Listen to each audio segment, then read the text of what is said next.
Hi everyone, today we're going to look at tatting over tails. This is a great way to hide our ends, especially if you're like me and hate sewing ends in. It doesn't matter whether we're working with rings or with chains, the way we tat over our tail is the same.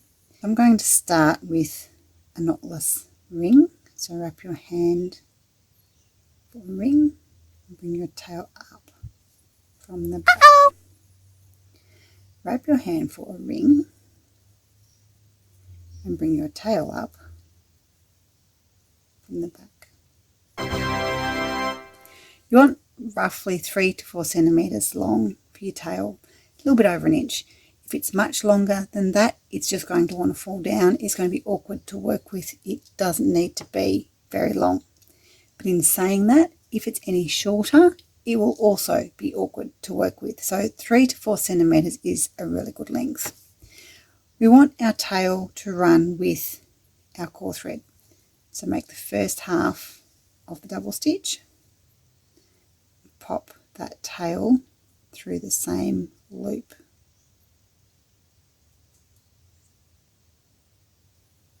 Hold on to it and tension your stitch. Make the second half and do the same thing. Run that tail through your loop and tension your stitch.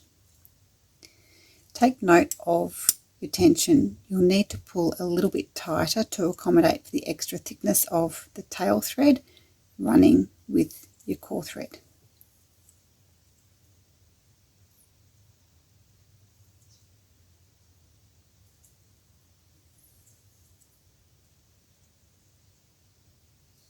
And the amount of stitches you use to tat over your tail is up to you, but be careful because too few stitches and you run the risk of your tail working its way back out.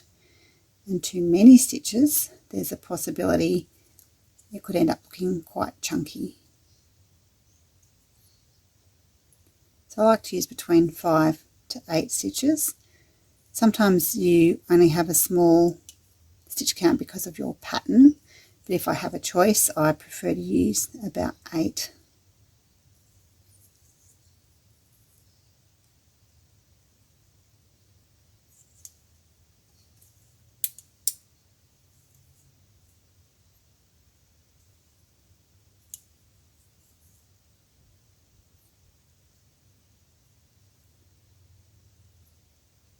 Six.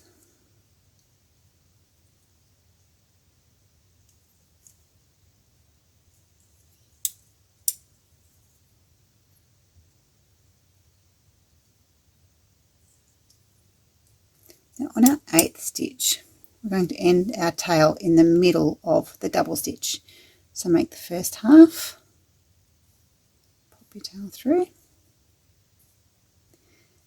then pop that tail through to the back.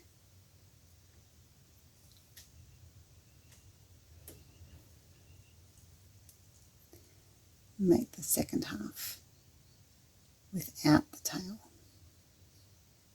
Always end your tail in the middle of a double stitch, and this helps to pull the tail into your work. Now we can continue on and finish out our stitch count. Closing our ring, we want to make sure that our tail is coming out the back of our ring.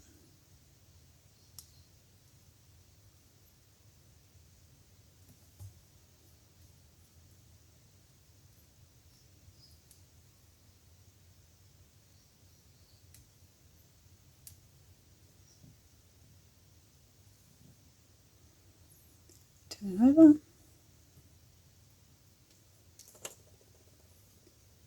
Pull your tail into the center. Make sure your scissors are flat. You want them flat against your work. Now normally I'd have this down on my table as well. So the scissors flat against your work. Make sure that if you've got any picots, all your picots are out of the way. and snip your tail off.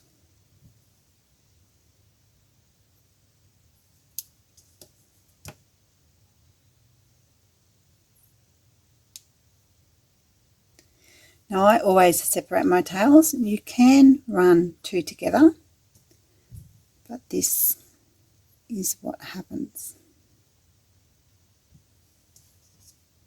It's quite bulky. I just ran a yellow thread through my ring so I could show you.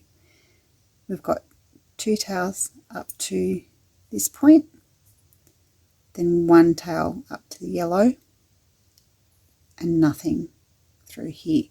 So you can see where I've just got the one tail, it blends in quite nicely with the same width of my stitches. Where there's two tails, it's a little bit wider, doesn't sit as nicely. So I prefer to split my tails up into two separate elements. I hope you've enjoyed the video, and I will see you next time.